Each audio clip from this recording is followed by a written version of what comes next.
metode statistika parametrik ya. Nah, salah satu metode statistik yang akan kita pelajari hari ini adalah tentang UJT.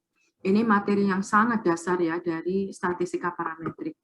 Nah, kalau kita belajar tentang UJT, UJT itu sebetulnya ada dua. Jadi UJT untuk yang satu sampel dan UJT untuk yang dua sampel. Nah, hari ini kita akan belajar UJT untuk yang satu sampel. Minggu depan kita akan belajar UJT untuk yang dua sampel. Terus apa fungsi dari UJT ini? UJT itu fungsinya adalah untuk melakukan pengujian rata-rata. Ya, jadi rata-rata hitung.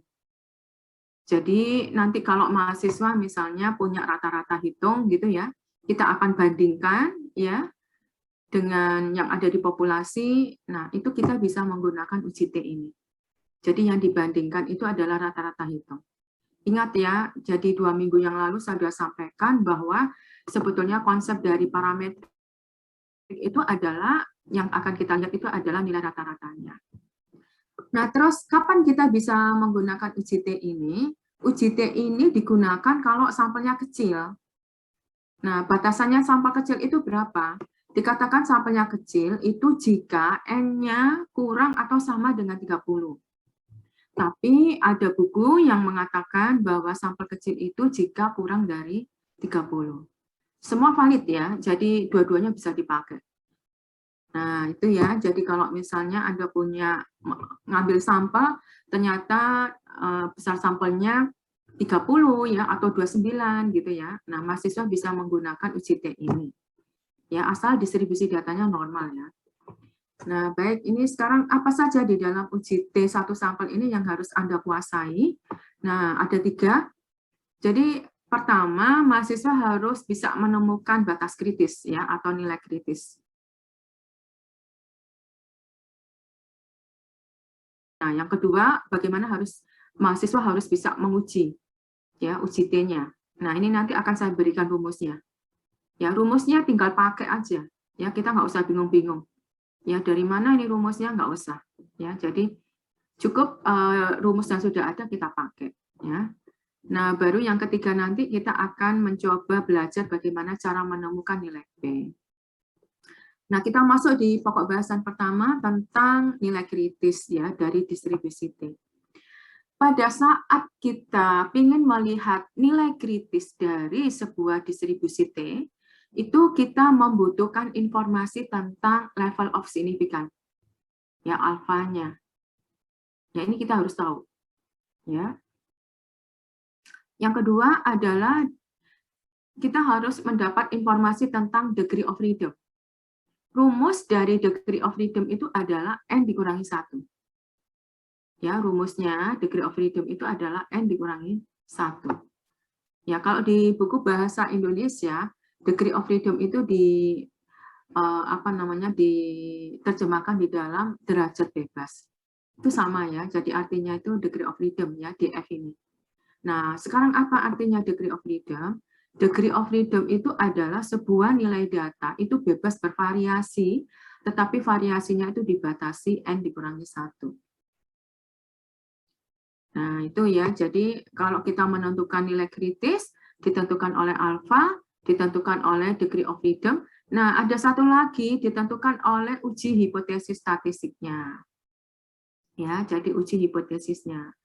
Nah, uji hipotesisnya ini apakah satu ekor di sebelah kiri, ataukah satu ekor di sebelah kanan, ya, ataukah uji 2 ekor. Nah, ini harus jelas ya, baru nanti kita bisa menemukan batas kritis ini. Nah, kalau kita gambar, ya, gambar distribusi T itu seperti ini. Ya, jadi gambarnya ini merupakan gambar distribusi yang terdistribusi secara normal. Nah, kita sudah belajar kan minggu kemarin bagaimana cara menentukan data itu normal atau tidak. Jadi data itu harus normal seperti ini.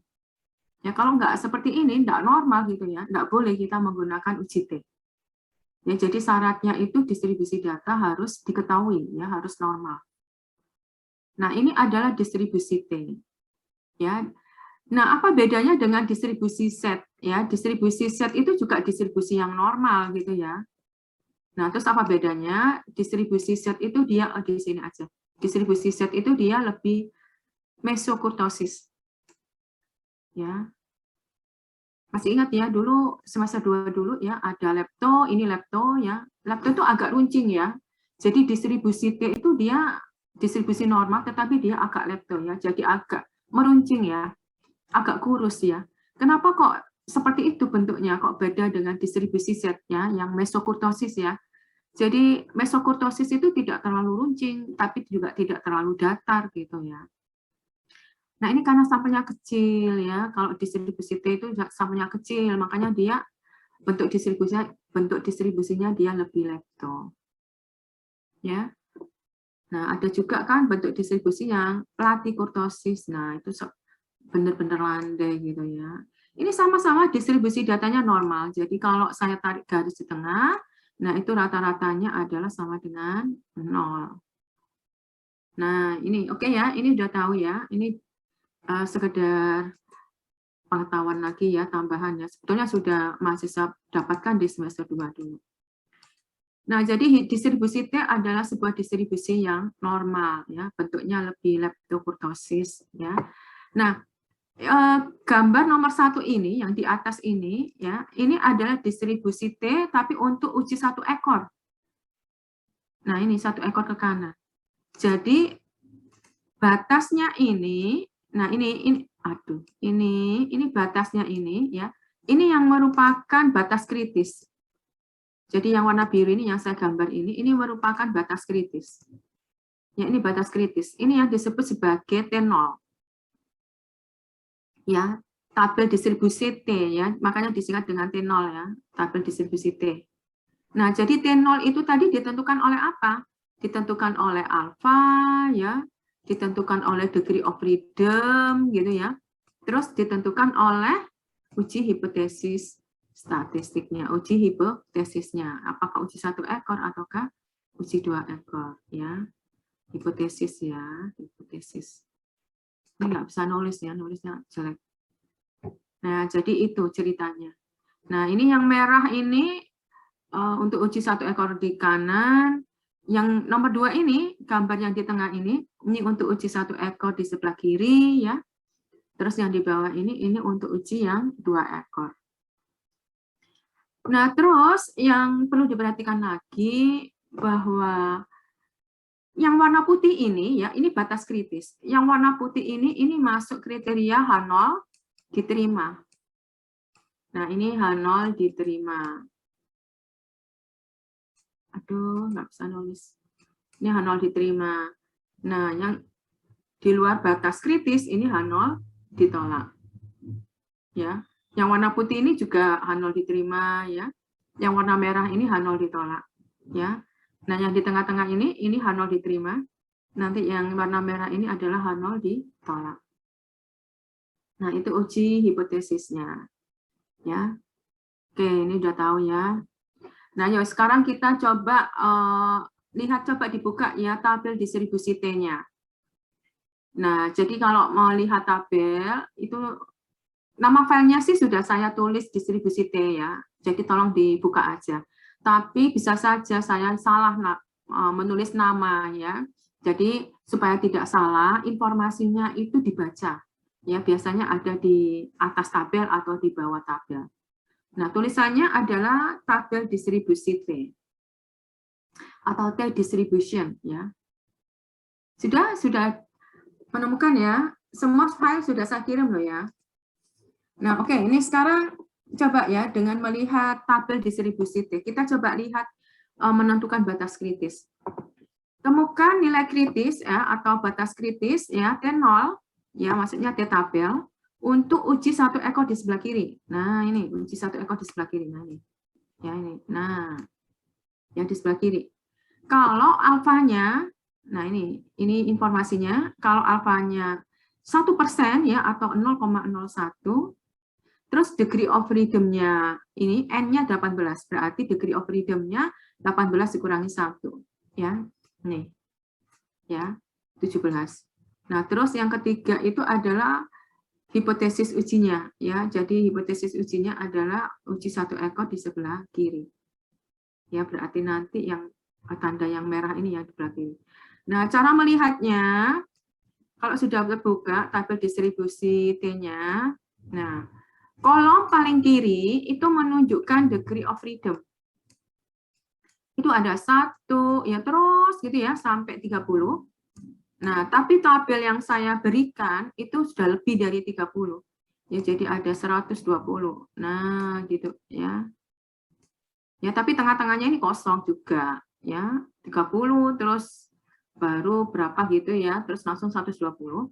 Tapi masih ada lagi ya tabel yang saya berikan tak terhingga gini. Nah, gitu. Nah, terus di baris paling atas ya, itu ada 2 informasi ya. Informasi tentang hipotesis uji. Jadi ada uji 1 ekor, ada uji 2 ekor. Nah, yang di atas sendiri itu ada confidence level gitu ya. Confidence level, uji 1 ekor, uji 2 ekor, nah gitu. Sekaligus juga mahasiswa bisa melihat alfanya. Ya, jadi di sebelah agak kiri itu uji hipotesis statistiknya, nah kemudian alfanya.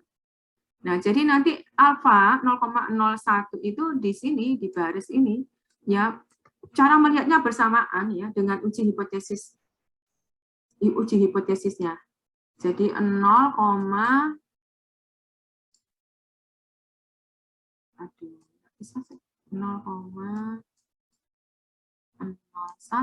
Nah, itu cari yang uji 1 ekor di sebelah kiri. Ya, uji 1 ekor ya, enggak ada yang sebelah kiri. Jadi uji 1 ekor. Jadi kanan kiri sama uji 1 ekor. Oke. Nah, nanti turun ke bawah, ini cari yang 17. Nah, coba dilihat berapa nilainya? Min 2,567. Nah, nilainya adalah 2,567 ya, betul ya? Nah, kenapa kok di tabel nggak ada tanda positif negatif? Iya, jadi tabel distribusi T itu meskipun positif, meskipun negatif ya sama melihatnya. Ya, jadi sama. Nah, terus di sini kenapa kok diberi tanda negatif? Nah, karena tadi yang diminta itu adalah 1 ekor di sebelah kiri. Jadi tinggal diberi tanda negatif. Ya. Jadi karena yang diminta itu 1 ekor di sebelah kiri, jadi kita terus menambahkan tanda negatif ini. Oke? Nah, sekarang coba kita lihat untuk yang kedua ya, yaitu uji 2 ekor. Nah, ini uji 2 ekor ya, alfanya 5% ya. Terus N-nya 11. Ayo coba lihat pada degree of freedom 10 ya, alfanya 5% ya. Terus ujinya 2 ekor. Nah, jadi nanti gambarnya di sini ini T0 itu karena yang diminta adalah uji 2 ekor, berarti ini alfanya dibagi 2. Alfa per 2 atau setengah kali alfa. Ya, ini juga ya sama. Ya, karena yang diminta uji 2 ekor. Jadi alfa per 2. Nah, ya. Berapa nilainya? Harusnya ini. Halo? Betul, Ibu. 2,228. Ya, jadi karena di situ tidak ada tanda positif negatif ya, jadi nilainya 2,228.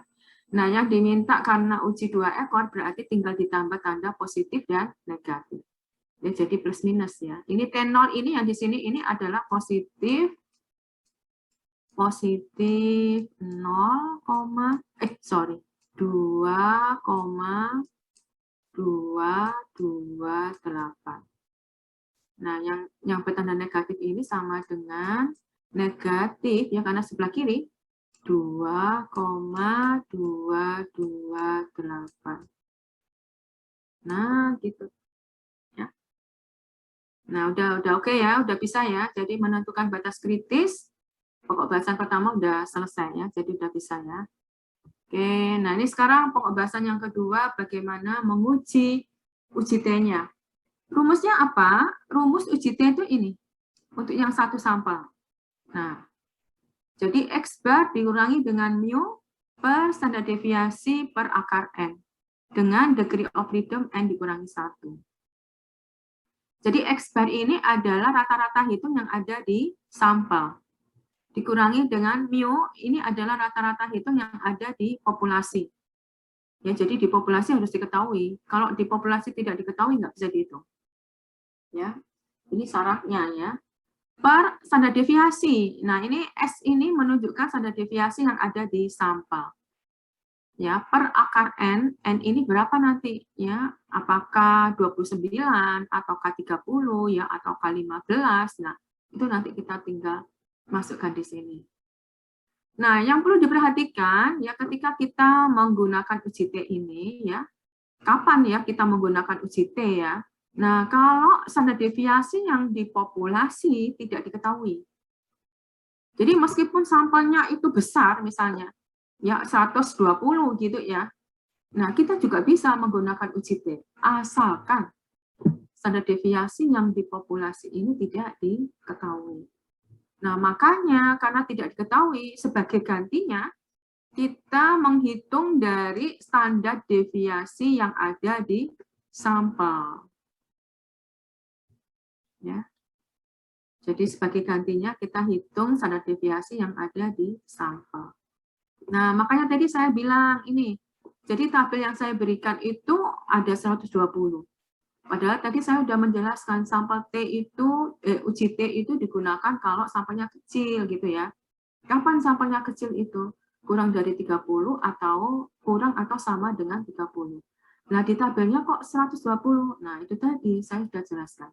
Jadi, kalau misalnya ya data kita cukup besar ya, misalnya 200 gitu ya. Tetapi ketika kita ingin melakukan uji set ya, informasi standar deviasinya di populasi nggak diketahui ya. Jadi karena tidak diketahui, nah maka kita harus ganti ujinya, bukan uji set lagi, tapi uji T ya. Di mana standar deviasi itu nanti kita ganti dari sampel. Ya, jadi harga standar deviasi yang di populasi itu kita ganti dengan harga standar deviasi yang ada di sampel. Oke ya. Nah, itu ceritanya ya. Jadi fungsinya digunakan untuk membandingkan ya. Jadi yang dibandingkan itu adalah rata-rata hitung. Ya ini ya. Jadi rata-rata hitung yang ada di sampel dibandingkan dengan rata-rata hitung yang ada di populasi. Ya, ini nanti kita buktikan berbeda apa tidak. Gitu. Contoh ya, misalnya gini. Rata-rata kelas ini ujian statistiknya ya rata-rata hitung ujian statistik mahasiswa ya di semester 2 ini adalah misalnya 70 ya rata-ratanya. Nah, terus saya punya informasi ya di populasi ya, jadi mahasiswa sebelum-sebelumnya itu rata-ratanya adalah 60. Nah, saya ingin membuktikan rata-rata mahasiswa yang sekarang dengan mahasiswa yang dulu itu sama apa tidak? Berbeda apa tidak? Nah, jadi fungsi ujinya adalah untuk membandingkan. Yang dibandingkan itu adalah rata-rata hitung. Ya, sama ataukah berbeda? Nah, makanya kita bisa menggunakan uji T. Nah, itu ya. Ceritanya gitu ya. Nah, ini guideline-nya seperti ini. Ya, jadi semua prosedur statistik itu harus melalui guideline seperti ini.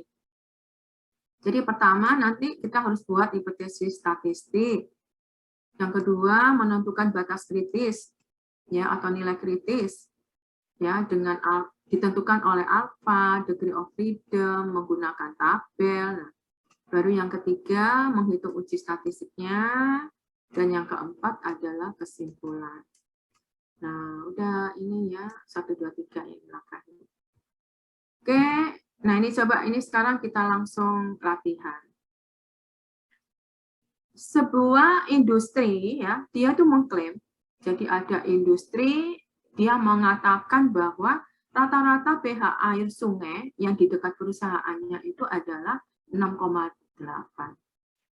Jadi rupanya industri ini berdiri di ya dekat air sungai ya, biasa kan perusahaan-perusahaan itu kan selalu gitu ya.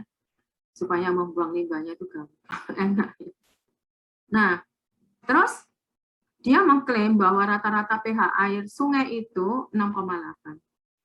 Mahasiswa sudah belajar statistik ya, nggak percaya. Nah, kemudian melakukan pengambilan sampel sebesar 19 sampel air.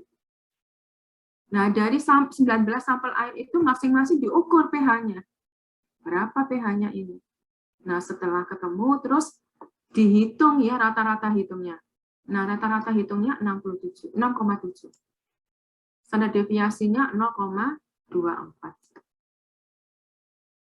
Nah, terus ada pertanyaannya.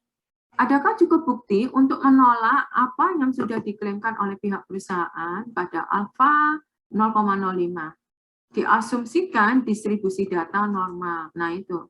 Ya, jadi distribusi data harus normal ya. Karena kalau nggak normal, kita nggak bisa menggunakan UCT. Ini kebetulan datanya given ya. Nah, sekarang pertanyaannya. Ya, pertama, kita harus membuat hipotesis statistik. Ya, jadi kita harus tulis H0 dan H alternatifnya. Pertanyaannya, ya, ini bunyi, sebentar. Ini uji 1 ekor ataukah uji 2 ekor? 2 ekor, Ibu. Ya, dari mana? Ayo informasinya. Jangan lihat ini ya.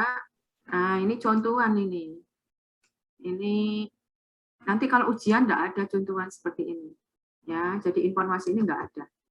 Nah, ayo, dari kata-kata mana mahasiswa tahu bahwa ini uji 2 ekor?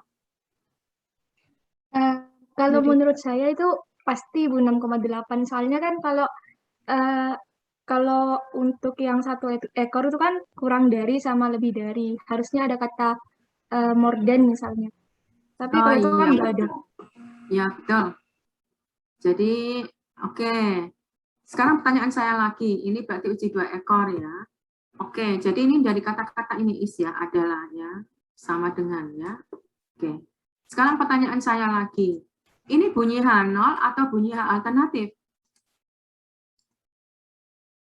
Ini bunyi H0 atau H alternatif?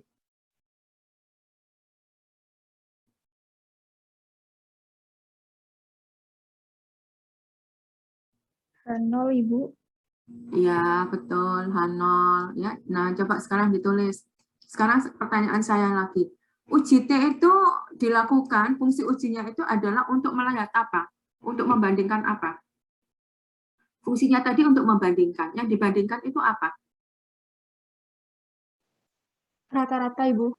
Nah, dalam kasus ini ya, contoh ini, rata-rata tentang apa? pH air. Nah, betul. Ya, jadi sekarang kita tulis H0 rata-rata hitung, nah mu yang ada di populasi, pH air, pH, ini Kak ditulis juga nggak apa-apa ya, tapi supaya tahu aja. Jadi rata-rata pH air yang di dekat perusahaannya adalah sama dengan, nah, 6,8. H0 dan H alternatif itu selalu berlawanan. Karena bunyi H0-nya itu adalah sama dengan, berarti H alternatifnya rata-rata pH air, mu, pH air yang di dekat perusahaan tidak sama dengan, nah ini berlawanan. Ya, 6,8. Nah, yang diklaimkan itu adalah di H0 ya. Tadi pihak perusahaan mengatakan pH airku sama dengan 6,8 ya, berarti di H0-nya klaimnya. Oke, ini yang pertama. Yang kedua sekarang, menentukan batas kritis ya. Ini yang pertama sudah selesai, sekarang yang kedua. Alfanya berapa? Alfanya di mana ini tempatnya ya? Alfanya sama dengan 0,05. 0,05. Nah, degree of freedom-nya karena 19 jadi 18 ya. 19 dikurangi 1 ya. Degree of freedom N dikurangi 1 ya, 18. Nah, coba dilihat tabel distribusi T-nya. T0-nya berapa? Uji 2 ekor. Berarti plus minus. Plus minus ya, karena uji 2 ekor ya. Berapa nilainya? 2,101, Ibu. 2,101. Nah, gitu ya, nggak kelihatan. Oke, langkah kedua sudah selesai. Sekarang langkah yang ketiga. Nah, hitung. T hitung atau T statistik sama dengan X bar dikurangi dengan mu ya per standar deviasi per akar N. Nah, X barnya berapa? X ya rata-rata hitung yang ada di sampel ya rata-rata hitung pH air yang ada di sampel berapa? 6,7. Ya, betul, 6,7. Ya, terus rata-rata yang ada di populasi 6,8. 6,8. Ya. Standar deviasinya 0,24 per akar N, N-nya adalah 19. Sama dengan berapa T hitungnya?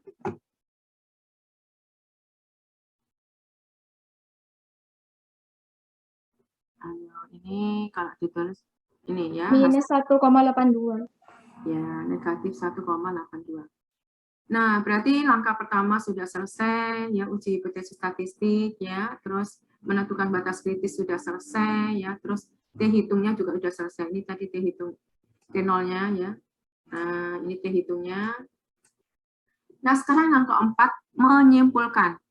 Nah, sekarang T hitung ditambah ya di handout-nya ya, karena kriteria penolakan H0 itu belum ada di slide-nya.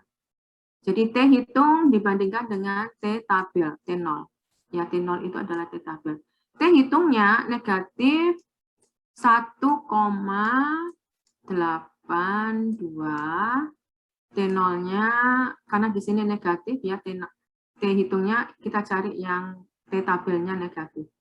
Negatif 2,101. Nah, sekarang pertanyaannya, negatif 1,82 ini lebih besar ataukah lebih kecil? Lebih besar, Ibu. Lebih besar, karena lebih besar berarti H0-nya dia masuk di penerimaan H0 atau H0 ditolak? H0 ditolak. H0 diterima. Dia masuk di warna ini, warna kuning ini. Ayo coba lihat. Ya, ini batas kritisnya. Nah, T0-nya itu negatif 2101. Sekarang ya, T tabel, T hitung negatif 1,82 itu di dalam area batas kritis atau di luar area batas kritis. Kan Di dalam. Nah, kalau di dalam sini berarti dia masuk di wilayah apa ini? Yang putih, yang kuning ini? Diterima. Diterima. Nah, H0 diterima. Kalau H0 diterima, bagaimana bunyi H0 diterima? Ini tadi bunyi H0 diterima. Jadi pihak perusahaan tadi mengklaim bahwa rata-rata pH air itu sama dengan 6,8. Oh, ternyata betul. Ya, tidak menolak. Nah, jadi menerima H0. Ya. Nah, kalau T hitungnya ini positif, ya, nah itu berarti kalau lebih besar dari T tabel, berarti H0-nya ditolak. Jadi ngerti ya? Jadi kalau T hitungnya ini positif ya, 1,82. Dengan T0-nya 2,101. Nah, lebih besar apa lebih kecil? Lebih kecil, Bu. Lebih kecil. Berarti masih di daerah H0 diterima. Jadi supaya bisa menolak H0, kalau positif itu dia harus lebih besar. Ya, supaya dia berada di daerah yang terasir ini loh. Jadi harus lebih besar dari T tabel. Ya, tapi kalau negatif itu dia harus lebih kecil ya, supaya dia berada di daerah yang diarsir ini.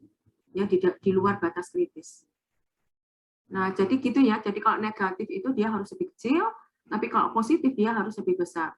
Nah, kriteria penolakan H0 itu H0 ditolak jika T hitung lebih besar dari T tabel. Ya, oke. Sampai sini paham enggak atau masih bingung? Paham, Ibu. Kalau bingung nanti digambar ya. Karena mahasiswa juga harus bisa gambar. Ya, jadi harus digambar. Ya, jadi kalau bingung-bingung digambar. Ya, oke ya. Nah, sebetulnya simpel kan ini, perhitungannya simpel, rumusnya juga sudah ada, kita nggak usah bingung-bingung, ya kan? Jadi itu makanya statistik itu gampang sebetulnya. Nah, ayo ini sekarang kita latihan lagi ya untuk memantapkan ya pemahaman kita. Ini ada seorang ahli kesehatan lingkungan ya, dia melakukan pengukuran ya tentang rata-rata sampah yang dihasilkan oleh orang-orang Surabaya. Setelah diukur itu ternyata diketahui bahwa rata-rata orang Surabaya itu sampahnya itu 1 ton per orang per hari. Ya, lebih dari 1 ton per orang per hari. Jadi rata-rata sampah yang dihasilkan orang-orang Surabaya itu adalah lebih dari 1 ton per orang per hari. Nah, sekarang mahasiswa nggak percaya ya yang sudah ditemukan ini. Kemudian mahasiswa melakukan pengambilan sampel lagi ya pada 12 rumah tangga. Ya, kemudian diukur ya rumah tangga itu. Ya, berapa sampah yang dihasilkan. Nah, ternyata setelah diukur ya ternyata diketahui rata-ratanya 1,2 ton ya per orang per hari dengan standar deviasi 0,3 ton ya per orang per hari. Nah, pada alfa 5%, dapatkah Anda mendukung apa yang sudah diklaimkan oleh sarjana kesehatan lingkungan tersebut? Ayo, sekarang pertanyaannya ya. Ini uji 1 ekor atau uji 2 ekor? Uji 1 ekor, Ibu. 1 ekor, Ibu. 1, Ibu. Ya, nggak usah lihat ini ya. Oke, sekarang pertanyaan saya lagi ya. Dari mana Anda tahu ya pernyataan yang mana yang Anda bisa memahami bahwa oh ini uji 1 ekor? Yang mana? Karena Morden. ada Ada kata-kata morden lebih juga, dari Ibu. 1 Ya, kok. Oh iya, betul. Morden. Pertanyaannya lagi, ini uji 1 ekor di kanan atau di kiri?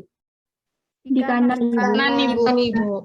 Oke, betul. Sekarang saya tanya lagi, ini bunyi H0 atau H alternatif? H0, Ibu.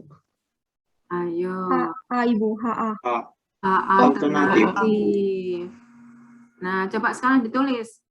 Ya, H0. Nah, yang diuji apa? Uji T itu untuk menguji apa? Fungsinya? Yang itu apa? Bandingkan rata-rata, Bu. Ya, rata-rata sampah yang dihasilkan orang-orang Surabaya. Jadi, rata-rata ya sampah yang dihasilkan oleh orang-orang Surabaya. Ini boleh ditulis ya. Rata-rata sampah itu boleh, nggak apa-apa ya. Tapi kelamaannya udah rata-rata. Kita udah tahu ya, yang dimaksud adalah rata-rata sampah. Nah, karena di sini Morden itu bunyi dari H alternatif. Ya, jadi rata-rata ya sampah yang dihasilkan orang-orang Surabaya itu adalah lebih dari, nah itu kalau ditulis dalam bentuk notasi matematika kan gini ya, lebih dari 1 ton per orang per hari. Ya. Nah, karena H0 dan H alternatif itu berlawanan, berarti H0-nya bunyinya rata-rata sampah yang dihasilkan oleh orang-orang Surabaya kurang dari, karena di sini lebih dari, kurang dari sama dengan. Nah, harus ada kata-kata sama dengan lagi. Kurang dari sama dengan. Ya. Kenapa kok ditambah sama dengan? Karena itu bunyi H0. Ya, jadi H0 itu selalu ada kata-kata sama dengan. Ya, jadi harus ada kata-kata sama dengan. Jadi kurang dari sama dengan 1 ton per orang per hari. Oke, ini berarti ujinya 1 ekor. Nah, sekarang menentukan batas kritis. Berapa T0-nya? T0-nya itu dilihat dari alfanya, itu adalah 0,05. Nah, sambil lihat tabel. Ya, nanti 0,05 cari yang uji 1 ekor pada degree of freedom. Nah, ini tadi saya mengambil 12. Jadi degree of freedom-nya 12 dikurangi 1, 11. Nah, berapa T0-nya? 1,796. 1,796. Nah, ini langkah yang kedua sudah selesai. Langkah yang ketiga, menentukan uji statistiknya. T hitung sama dengan X bar-nya berapa? Yang disampel berapa? 1,2. Ya, 0,2, betul, dikurangi yang dipopulasi 1 per standar deviasinya ini 0,3. 3 ya.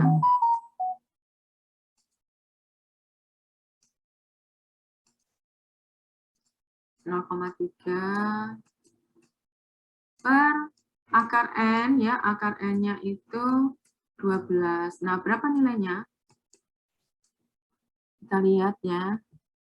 Nah, ini hasilnya ya, 2,309.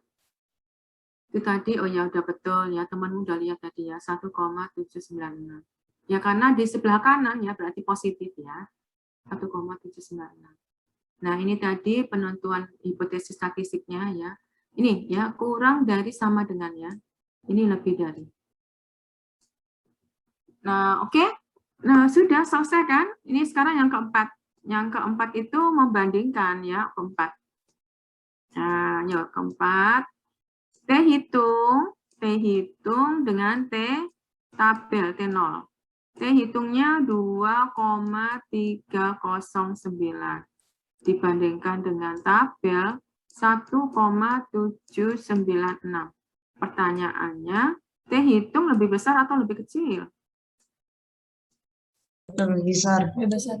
Nah, kalau lebih besar berarti H0-nya bagaimana? Ditolak. H0 ditolak. Kalau H0-nya ditolak berarti H alternatifnya diterima. Diterima. Bunyi H alternatif diterima. Ini H alternatifnya diterima. Oh, ternyata betul ya. Jadi yang diklaimkan Sarjana Kesehatan Lingkungan bahwa rata-rata sampah yang dihasilkan oleh orang-orang Surabaya itu ternyata lebih dari 1 ton per orang per hari. Nah ini ya, ini kalau digambar 2,309 itu ternyata di luar batas kritis. Nah ini batas kritisnya. Ya, jadi di luar ya, jadi 2, itu di sini ya. Ini nggak kelihatan ya. Nah di sini ya. Nih, ini 2,309. Ya, jadi di luar batas kritis, berarti H0 ditolak. H0-nya ditolak, H alternatifnya diterima. Artinya rata-rata sampahnya lebih dari 1 ton per orang per hari. Nah, gampang kan? Tuh, dan kita udah belajar 2 topik sekarang. Nah, ini sekarang topik yang ketiga tentang nilai P ya. Apa sih sebetulnya nilai P itu? Nilai P itu sebetulnya merujuk pada peluang.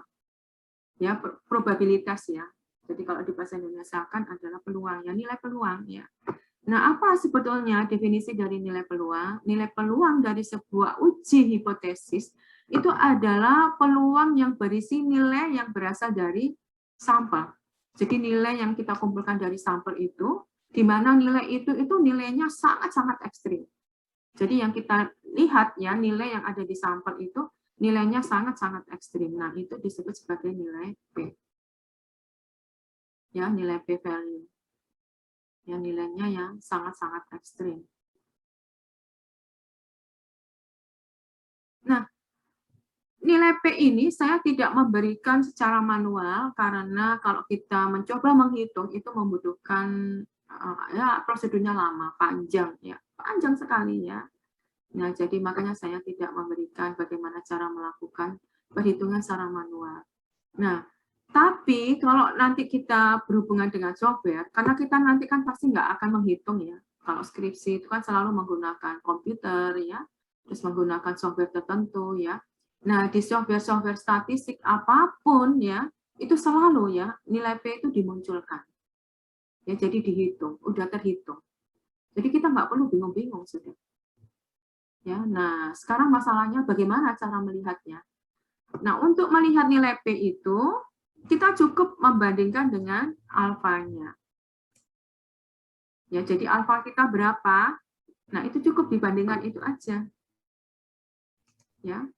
Nah, ini. Kalau nilai P lebih kecil sama dengan alfa, berarti H0-nya ditolak. Kalau nilai P lebih besar dari alfa, H0-nya diterima. Ya. Tuh, ya seperti itu ya. Jadi kalau menolak H0, ini berbeda dengan uji T tadi ya.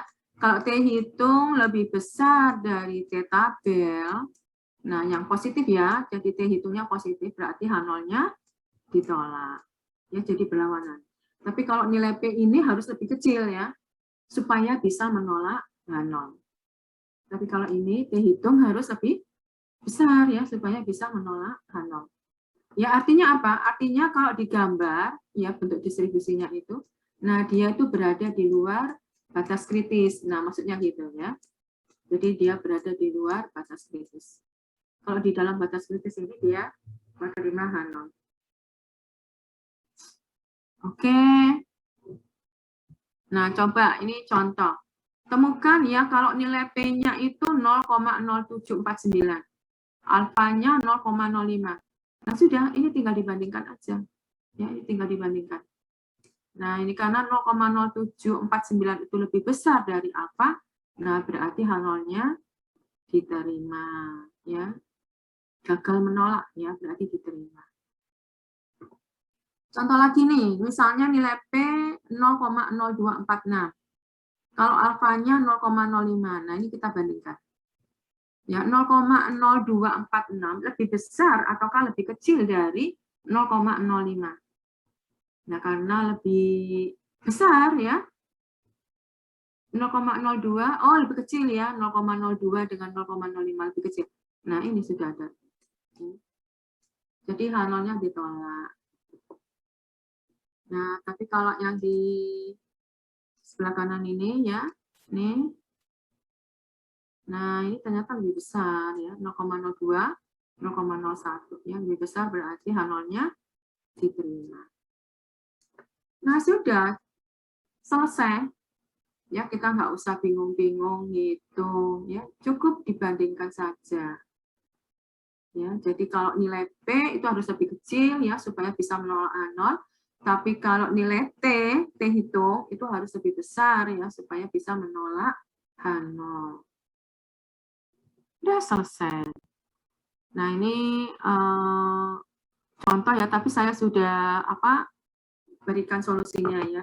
Nah, di contoh yang ini itu dalam bentuk raw data ya. Ini dalam bentuk raw data. Nah, kalau dalam bentuk raw data seperti ini berarti mahasiswa harus hitung rata-ratanya berapa gitu ya. Standar deviasinya berapa gitu. Ya, kalau yang tadi kan rata-rata itu sudah given ya, sudah ada. Tapi kalau dalam bentuk raw data ini nah harus hitung dulu. Tapi sebelumnya ini harus diuji ya, data-data ini terdistribusi secara normal apa tidak. Nah, cara melakukan pengujian normalitas itu menggunakan Kolmogorov yang kemarin, minggu kemarin. Nah, ini sudah ada solusinya ya. Oke, ya nanti bisa dilihat.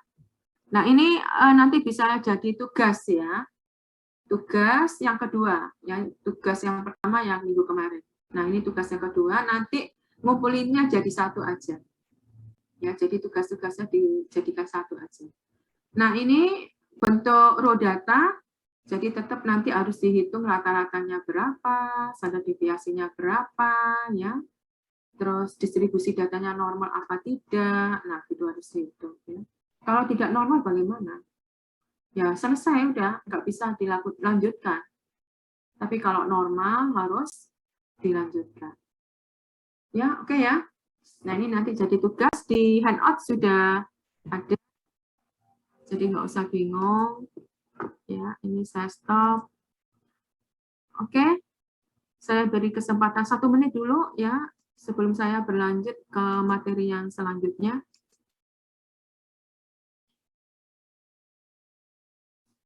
Ada pertanyaan, silakan.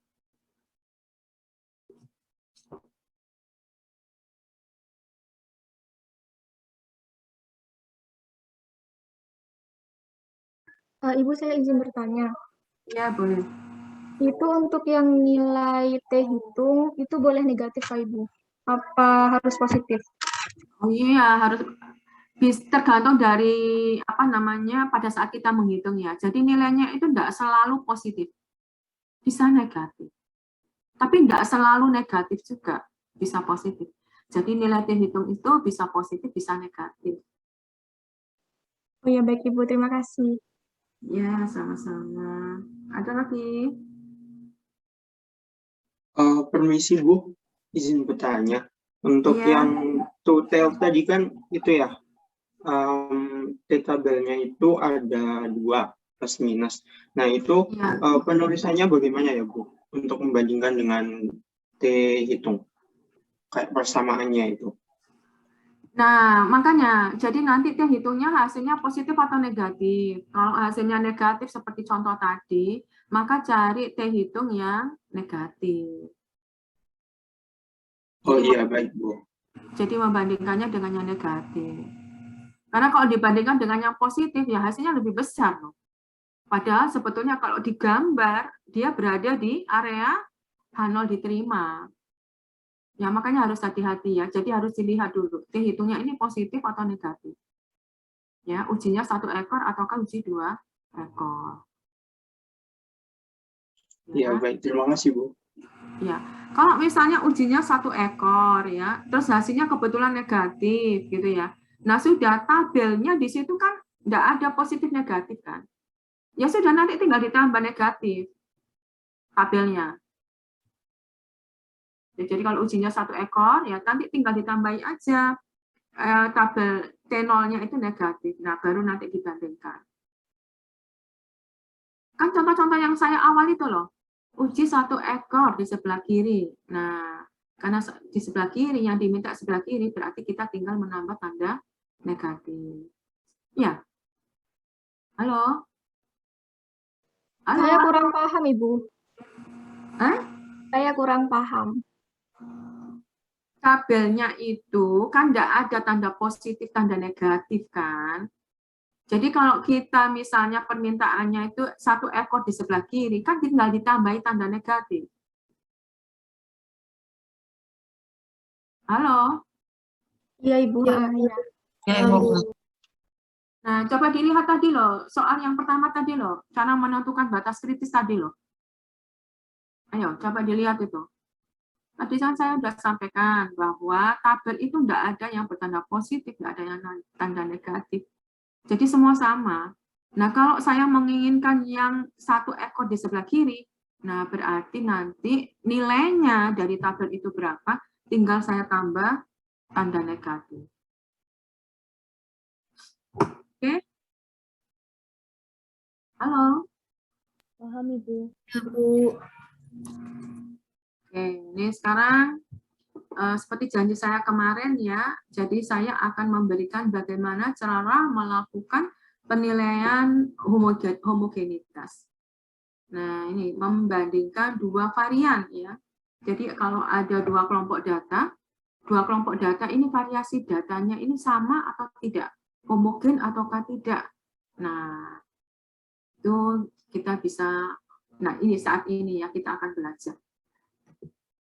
Apa yang harus Anda kuasai kalau Anda mau belajar uji homogenitas? Pertama, Anda harus paham ya tentang distribusi F. Ya, yang kedua adalah bagaimana cara melakukan uji statistik F. Ya, jadi ada 2 hal. Nah, sebetulnya yang distribusi F itu sebetulnya sudah dipelajari juga ya di semester 2 dulu. Nggak apa-apa, ini sekarang overview aja. Nah, apa saja yang dimiliki distribusi F? Distribusi F itu sebetulnya merupakan distribusi ya di mana kurvanya dan anggota keluarganya itu ditentukan oleh degree of freedom. Ya, jadi kurvanya, bentuk kurvanya dari distribusi F itu ditentukan oleh degree of freedom. Nah, cuman degree of freedom-nya ada 2. Degree of freedom numerator dan degree of freedom denominator.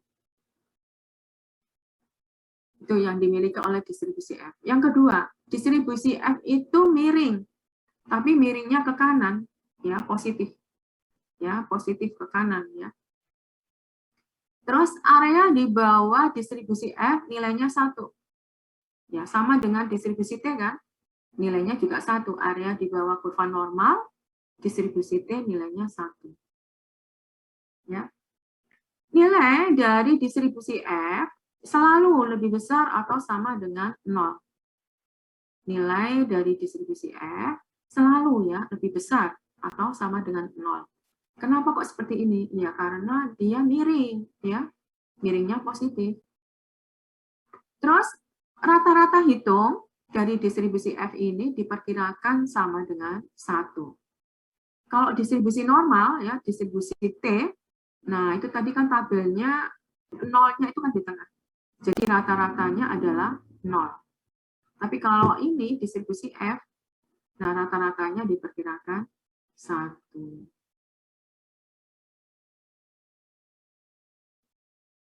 Oke ya. Nah, ini kalau kita gambar, nah ini dia. Jadi distribusi F dan anggota keluarganya, di mana lengkungan kurvanya ini itu ditentukan oleh degree of freedom. Nah, degree of freedom-nya ada 2, degree of freedom numerator dan degree of freedom denominator. Ya. Semakin besar ya sampel yang kita ambil, maka bentuk lengkungan kurvanya itu semakin kelihatan. Coba ini dilihat. Ini yang seperti eksponensial ini, itu karena degree of freedom numeratornya 1, ya, degree of freedom denominatornya 8. Tapi coba yang lengkungannya kelihatan ini ya. Degree of freedom-nya untuk numerator 8, ya. Degree of freedom untuk denominatornya 26. Nah, kelihatan kan? Nah, area di bawah kurva distribusi ini nilainya 1 ya. Ya, area di bawah kurva distribusi itu nilainya 1. Nilai distribusi F itu selalu lebih besar atau sama dengan 0. Nah, ini di sini 0. Ya, ini adalah 0 ya. 1 2 3 4 ya. Nah, ini 0 di sini. Lebih besar ya, lebih besar atau sama dengan 0. Nah, diperkirakan rata-rata hitungnya itu adalah 1. Nah, ini kalau kita tarik, ya rata-rata hitungnya, nah itu diperkirakan sama dengan 1. Kalau distribusi Z, distribusi T, ya rata-ratanya sama dengan 0. Nah, inilah distribusi F, ya. Jadi miringnya ke kanan, ya, ekornya di sebelah kanan. Nah, sekarang bagaimana cara menemukan batas kritisnya? Sama seperti distribusi T. Jadi Anda memerlukan level of significance, Anda memerlukan degree of freedom, ya. Degree of freedom-nya ada 2, untuk yang numerator dan yang denominator. Nah, terus ditentukan oleh uji hipotesis. Nah, di sini ada 1 ekor dan ada 2 ekor. Jadi kalau menginginkan uji 2 ekor, itu harus dikalikan setengah atau dibagi 2.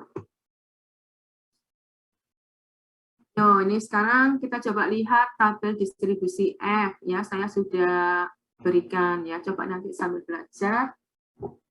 Nah, ini. Temukan batas kritis dari distribusi F. Ujinya 1 ekor tapi di sebelah kanan. Nah, alfanya 0,05. Degree of freedom numeratornya 6, degree of freedom denominatornya 29. Nah, langkah pertama apa yang harus kita lihat? Langkah yang pertama harus kita lihat itu adalah karena distribusi F itu banyak berlembar-lembar, ya. Jadi mahasiswa harus cari dulu yang alfanya 5% atau 0,05 ya, 5%. Nah, itu adanya di baris paling atas. Ya, jadi di baris paling atas itu kan ada nanti lembar berikutnya ada alfa 10%, ya, lembar berikutnya ada alfa 2,5%, ada alfa 1% gitu. Nah, jadi cari dulu yang alfanya 0,05. Itu ada di bagian baris paling atas.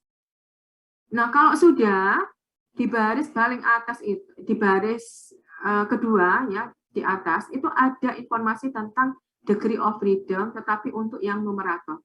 Jadi untuk yang degree of freedom numerator itu selalu ya letaknya di baris paling atas. Ya, jadi degree of freedom numerator itu selalu letaknya di bagian baris paling atas. Nah, nanti tinggal dipilih ya, misalnya degree of freedom-nya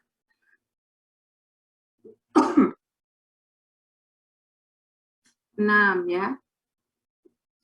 Terus di kolom paling kiri itu adalah degree of freedom denominator. Nah, itu. Ya, nanti dicari yang 29 ya. Nah, titik pertemuan itulah ini yang disebut sebagai F0. Ya, F tabel ya. Nah, ini dia. Ya, jadi kalau digambar bentuknya seperti ini. Ya, ini adalah batas kritis ya, 2,43. Sampai sini siapa yang belum tak paham? Bisa nggak cara melihat tabel distribusi F-nya? Halo. Bisa, Bu. Oke ya, udah ngerti ya. Bisa. Jadi nanti tabel distribusi itu juga harus dibaca ya. Dan selalu ada informasi ya. Distribusi F ya, atau F distribution. Nah, ini sekarang Anda diminta memperhatikan. Karena distribusi F itu miring, dan miringnya itu ke kanan ya. Nah, kalau misalnya saya membutuhkan untuk uji 2 ekor, bisa apa tidak ya? Bisa. Nah, jadi kalau uji 2 ekor, tetap ya alfanya harus dibagi 2. Jadi kalau ingin uji 2 ekor, alfanya harus dibagi 2. Nah, yuk latihan lagi. Temukan batas kritis. Nah, uji 2 ekor. Ya, kalau alfanya 5%, degree of freedom numerator 4, degree of freedom denominatornya 8. Nah, sekarang cari dulu ya alfanya 0,05 ini bagi 2. Jadi 0,025. Nah, cari alfa yang 0,025. Nah, ini 0,025. Cari tabel distribusi F yang alfanya 0,025. Nah, kalau udah ketemu, nah di baris paling atas cari degree of freedom numerator 4. Ya, degree of freedom denominatornya 8. Nah, titik pertemuan inilah ini yang disebut sebagai F0. Nah, ini dia. Nih, F0. 5,05.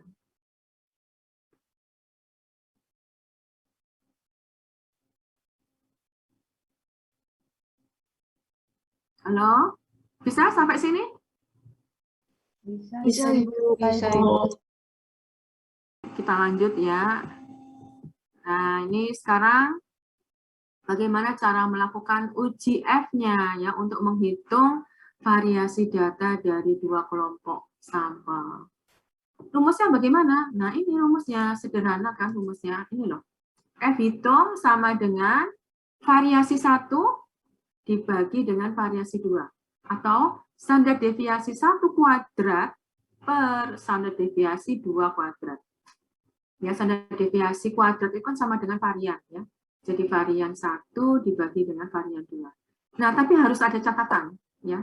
Jadi yang dijadikan numerator itu yang memiliki standar deviasi yang paling besar atau yang variasi datanya lebih besar. Nah, itu harus dijadikan sebagai numerator. Nah, udah rumusnya sederhana ya. Coba sekarang kita latihan. Ya, ini ya. Nah, degree of freedom-nya ini. N dikurangi 1 ya. Untuk yang numerator, denominatornya juga N dikurangi 1 ya. Oke. Nah, ini guideline-nya sama ya. Jadi nanti dibuat hipotesis statistiknya, menentukan batas kritis, menghitung uji F-nya, terus menyimpulkan. Ya, sama. Nggak beda. Nah, yuk sekarang.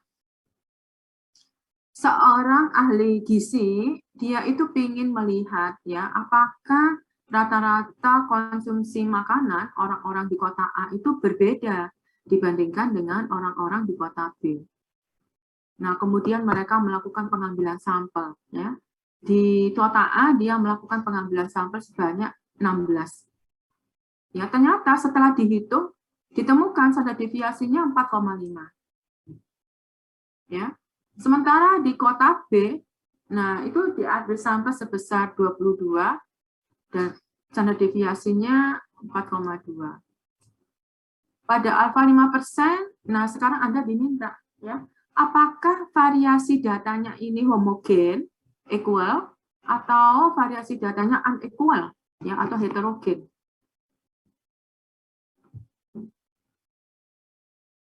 Nah, sekarang hipotesis statistiknya. Ya, hipotesis statistiknya.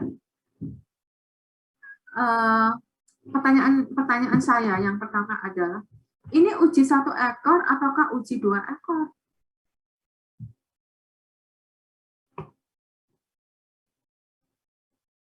Halo, Uji 2 ekor, Ibu. 2 ekor, Bu. dari mana taunya ini uji 2 ekor?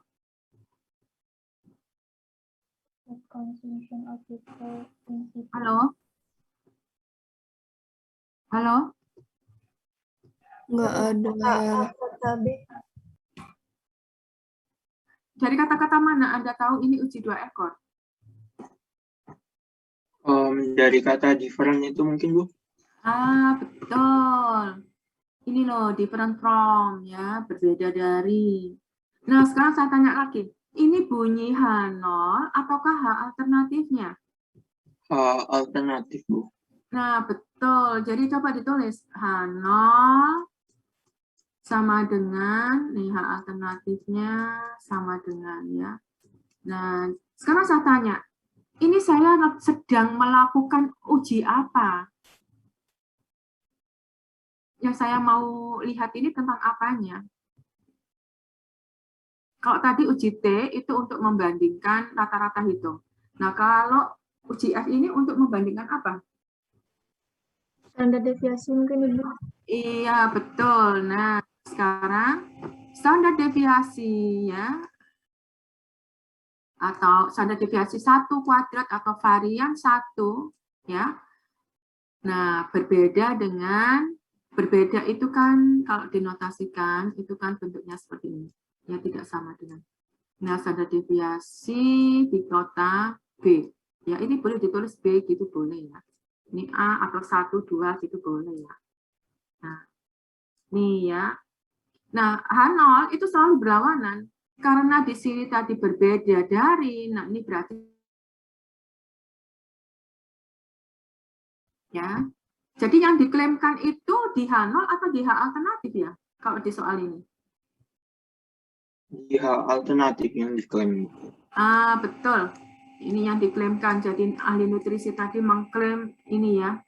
Jadi konsumsi makanan orang-orang di kota A dengan di kota B itu ternyata berbeda. Jadi variasi datanya berbeda. Nah, oke, berarti hipotesis ujinya sudah selesai. Sekarang yang kedua menentukan batas kritis. Ya, T0. F0. Ya, karena kita melakukan uji variasi data. F0. Nah, degree of freedom numerator itu yang mana yang dipakai? Sekarang kita tanya, yang lebih bervariasi itu di kota A atau di kota B? Di kota A. Di kota A. Di kota A. Di kota A ini ada berapa sampel yang saya ambil? 16.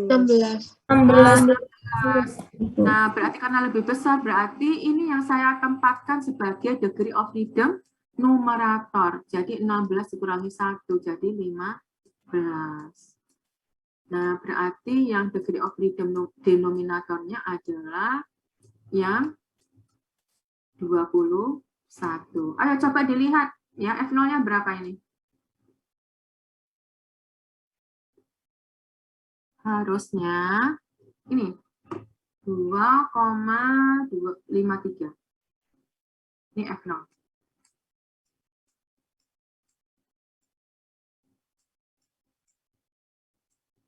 Betul apa tidak? Betul, Ibu. Betul ya. Jadi udah tahu ya cara melihatnya ya. Jadi karena uji 2 ekor berarti alfanya dibagi 2 dulu ya. Nah ini 0,05 ini alfa per 2. Ya.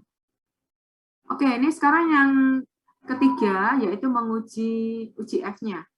Nah, karena standar deviasi yang di kota A itu ternyata lebih besar ya, jadi 4,5 kuadrat per ini yang 4,2 ini untuk yang di kota B.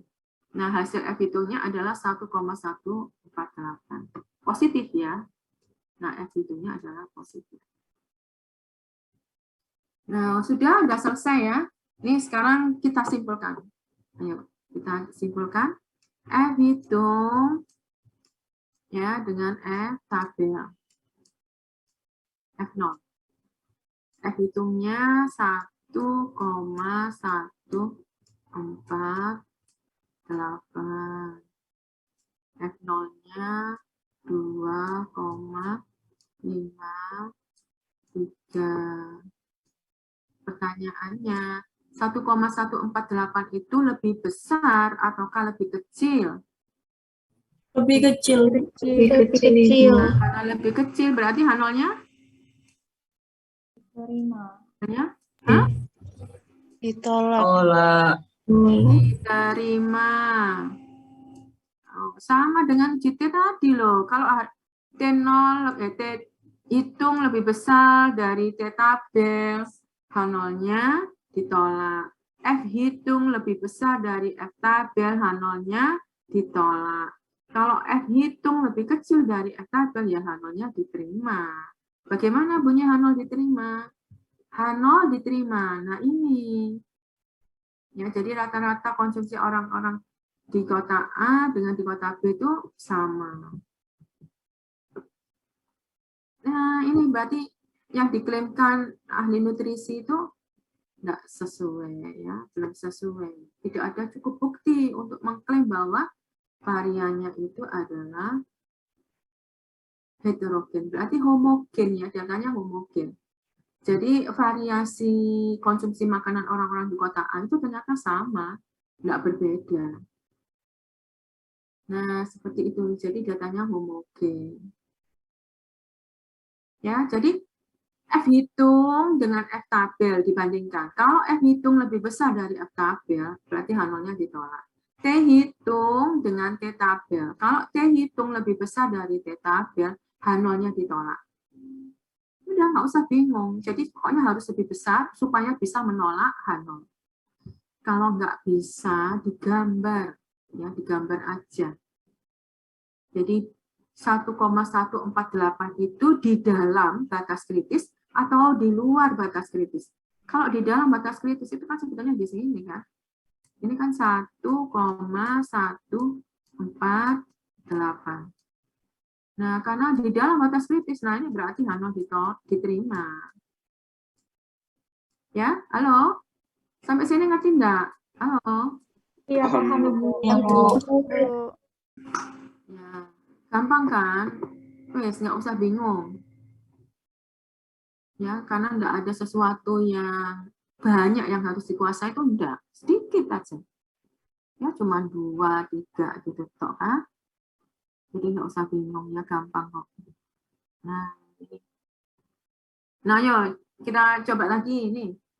Seorang sarjana kesehatan masyarakat, dia mengklaim bahwa standar deviasi waktu menunggu dokter ya dari ibu-ibu hamil yang berkunjung ke puskesmas. Nah, ini di puskesmas A ya, itu ada 25 orang ibu hamil ya ketika dia ingin pemeriksaan kehamilannya. Nah, terus ketika sampai mendapat penanganan oleh dokter itu ya, ketika menunggu sampai terus dia mendapat penanganan, itu berapa menit sih gitu. Nah, ya. Nah, ternyata setelah dihitung ya, ditemukan standar deviasinya ini 0,7. Sementara di puskesmas B itu ada 21 orang ibu hamil. Nah, terus dihitung ya masing-masing ketika dia datang di puskesmas B sampai dia mendapat penanganan dokter itu butuh berapa lama waktunya. Nah, setelah dihitung itu ternyata ditemukan standar deviasinya adalah 0,5. Nah, alfanya 0,01. Sekarang buktikan. Ya, benar enggak apa yang sudah disampaikan oleh sarjana kesehatan masyarakat? Pertanyaannya, ini uji 1 ekor ataukah uji 2 ekor? 1 ekor, Ibu. 1 ekor Ibu. Yo, 1 ekornya ke kanan atau ke kiri? Ke kanan. Ke kanan. Dari kata-kata mana mahasiswa tahu kalau ini uji 1 ekor ke kanan? Orden. Nah, betul. Ya, betul. Sekarang saya tanya lagi. Morden ini bunyi H0 ataukah H alternatif? Alternatif. Ya, H alternatif. Betul. Kalau ini bunyi H alternatif, ya berarti bunyi H0-nya bagaimana? Dari sama dengan. Ya, betul. Berarti yang diklaimkan itu yang mana? H0 ataukah yang di H alternatif? Alternatif. Alternatif. Ya, oke, betul. Nah, ini dia.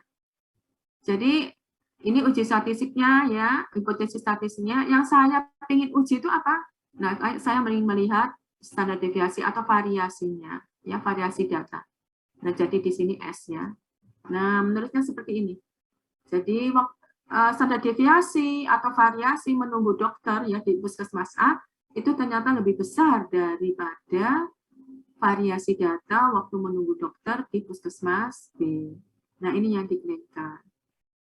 Ya, ini merupakan uji satu ekor di sebelah kanan. Nah, sekarang menentukan batas kritis. Ayo cari, ini karena ujinya satu ekor ya, berarti cari aja alfanya langsung tanpa dibagi 2, 0,1 ya. Oh ya, sekarang degree of freedom-nya tadi. Mana yang dipakai sebagai degree of freedom numerator? Di puskesmas A ataukah di puskesmas B?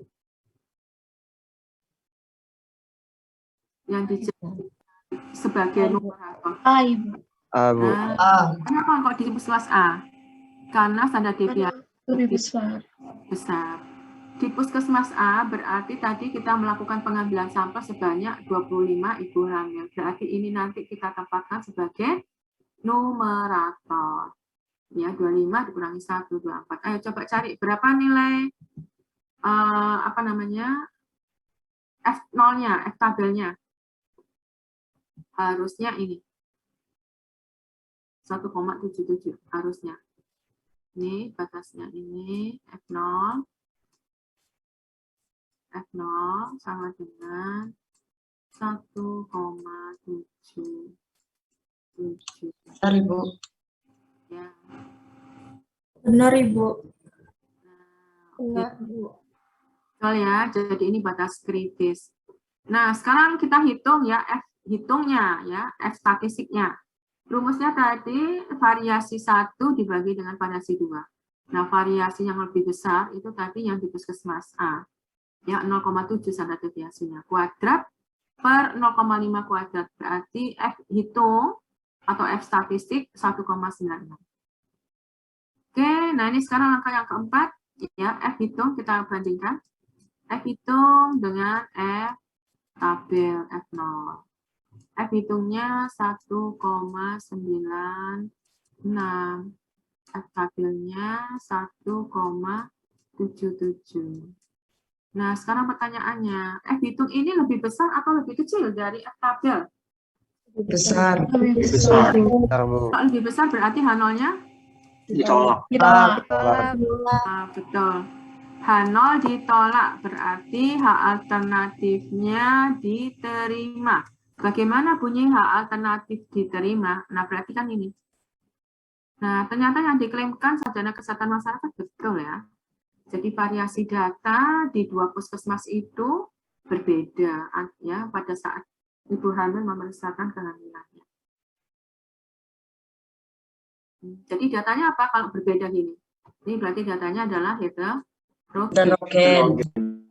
heterogen atau apa tadi? Unequal.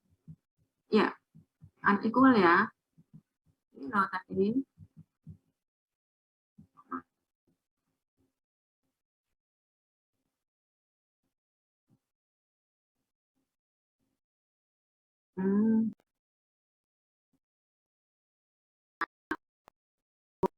Unequal ya. Nah, karena heterogen berarti unequal, ya tidak sama. Oh, ya sudah ya, selesai ya. Nah, sudah itu materi yang kita pelajari hari ini ya. Jadi dua topik ya. Pertama tentang UJT ya, jadi salah satu bagian dari statistika parametrik ya yang kita pelajari tadi UJT untuk satu sampel. Nah, yang kedua adalah cara melakukan pengujian homogenitas. Ya, kalau yang minggu kemarin kita udah belajar cara pengujian untuk uji normalitas. Nah, ini sekarang kita uji homogenitas ya. Jadi dua kelompok data itu homogen nggak datanya? Nah, itu dengan menggunakan UJF. Nah, oke, udah selesai materinya. Siapa yang mau tanya? Silakan. Masih ada waktu, silakan. Siapa yang mau tanya, boleh. Boleh tanya di luar ini juga boleh, atau yang kemarin juga boleh. Silakan, mungkin masih belum paham yang hipotesis juga boleh. Kenapa kok uji 1 ekor, 2 ekor gitu ya. Jadi untuk menentukan uji 1 ekor, 2 ekor itu nanti harus dibaca dari soalnya ya. Jadi dari soal itu nanti kita bisa tahu, oh ini ternyata uji 1 ekor, oh ini ternyata uji 2 ekor lah gitu. Ya. Ibu, saya izin bertanya. Iya. Saya masih bingung Ibu untuk nentuin HA sama H0 yang di distribusi F. Distribusi F, HA dan H0 Iya Ibu. sama ketika kita menentukan uji hipotesis di distribusi T juga gitu sama. Jadi kalau di distribusi F ya, kalau H0 itu di distribusi F itu dilihat dulu ya, ini ujinya 1 ekor apa uji 2 ekor. Jadi kalau uji 1 ekor misalnya alfanya ditentukan 5%, ya sudah lihat itu aja 5%. Cari yang 5%. Tapi kalau di soalnya itu diketahui uji 2 ekor, alfanya 5%, nah alfa itu harus dibagi 2. Gitu Safira, halo. Oh iya Ibu, maaf. Iya, makasih Ibu. Ya. Yang penting itu adalah ya itu ya juga penting ya. Jadi Anda harus bisa ya cara melihat tabel ya. Nah, yang penting lagi itu cara menentukan uji hipotesis. Itu juga harus benar ya. Karena kalau Anda menentukan uji hipotesisnya salah ya bisa salah nanti.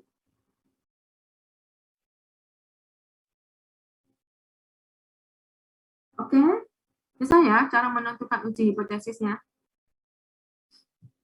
Bisa Insya Allah bisa Ibu. Supaya nggak ada pertanyaan-pertanyaan lagi. Ini karena ini selalu dipakai ya. Jadi ini adalah hipotesis, uji hipotesis ya. Kebetulan dulu semester 2 saya nggak memberikan materi ini. Ya, tapi saya pernah ngajar. Nah, ini materinya. Jadi dalam membuat hipotesis statistik itu bisa dilakukan secara matematik, tapi bisa juga dilakukan secara verbal atau dalam narasi ya. Nah, ini yang warna kuning ini adalah pernyataan untuk hipotesis nol. Yang ini kuning. Ya, sementara yang warna hijau ini adalah untuk yang pernyataan hipotesis alternatifnya. Ini warna turquoise ya, nggak hijau, nggak biru ya. Nah, oke. Coba ini sekarang kita lihat ya. Kalau yang di sebelah kiri H0, ya apa sih rata-rata itu? Nah, rata-rata itu lebih besar dari atau sama dengan K. Jadi kalau misalnya kita menguji rata-rata hitung, ya rata-rata lebih besar dari atau sama dengan K. Nah, ini bunyinya seperti ini. Jadi kalau ditulis dalam bentuk matematika, lebih besar dari atau sama dengan, nah, ya K. Lawannya bagaimana? Karena di sini lebih besar dari, kurang dari. Nah, ini nulisnya berlawanan, kurang dari. Ya, ini hak alternatifnya. Bisa juga ya, kita nggak mau ngomong greater than atau equal to gitu, nggak mau. At least K gitu ya. Nah, cara menulis secara matematik sama seperti ini. Ya, sedikitnya K ya, jadi K ke atas gitu. Nah, apa ini? Sedikit K, jadi lawannya. Kalau ini paling tidak K ke atas. Nah, kalau ini di bawah K lawannya. Nah, kalau dinotasikan dengan matematika bentuknya seperti ini. Atau tidak kurang dari K, nah berarti kan lebih. Nah, lebih dari, ya kan? Nah, tapi kalau di